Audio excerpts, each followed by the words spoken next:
printemps. Le printemps va bientôt naître. Les hirondelles, pour que l'azur s'en vienne égayer son berceau, fendent le crêpe du brouillard à grands coups d'ailes, pressent et nettent ainsi que des coups de ciseaux. Des rustres stupides et des corbeaux voraces, qui s'engraissaient parmi les horreurs de l'hiver, en voyant les oiseaux d'espoir traverser l'air, se liguent aussitôt pour leur donner la chasse. Les hirondelles agonisent dans des cages. Leur aile saigne sous la serre des corbeaux.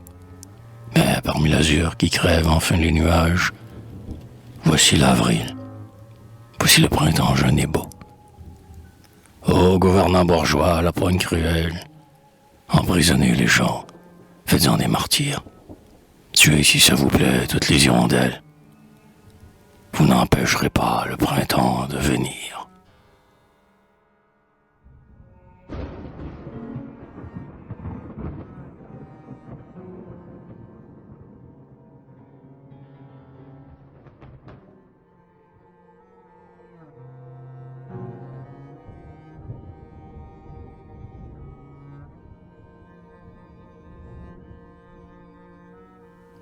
Été, pour emblaver ces champs, quelques gars ont suffi.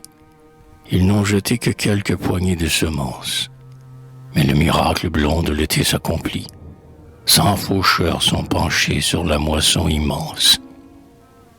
De chaque grain tombé dans la nuit du sillon, un bel épi s'est élancé vers la lumière. Et nul ne peut, sous le vol bleu des faucillons, comptez tous les épis de la récolte entière.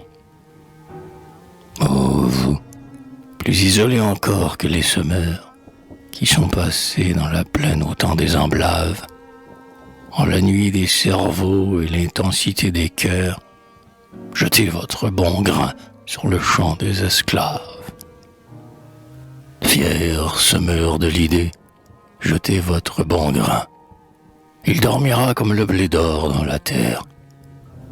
Mais innombrable, au beau jour de l'été prochain, votre moisson resplendira dans la lumière.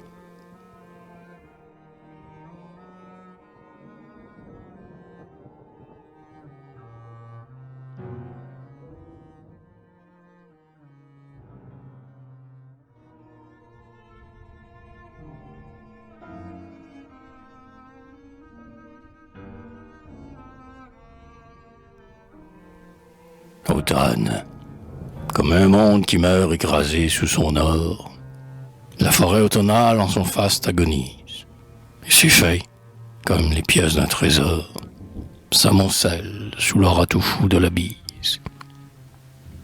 Parmi la langueur des choux-bois, on sent flotter la même odeur de lente mort et de luxure qui vous accable au cœur des trop riches cités. Tout l'or de la forêt s'exhale en pourriture. Mais nous savons que de l'amas de ce fumier doit fleurir, en l'élan de la sève prochaine, la gaieté des coucous, la grâce des aubiers, la douceur de la mousse et la beauté des chênes. Notre société ressemble à la forêt. Nous sommes en novembre et l'automne est en elle. Ô fumier d'aujourd'hui, plus ton lit est épais, plus l'avril sera vert dans la forêt nouvelle.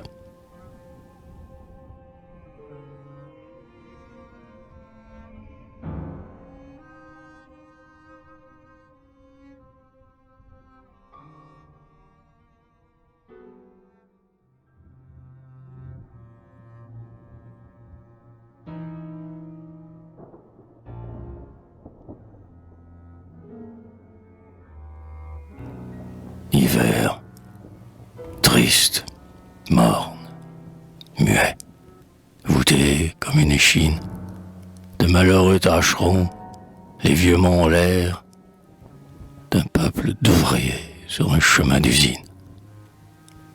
Et leur long défilé semble entrer dans l'hiver, en un éveillement lent de pétales sombres.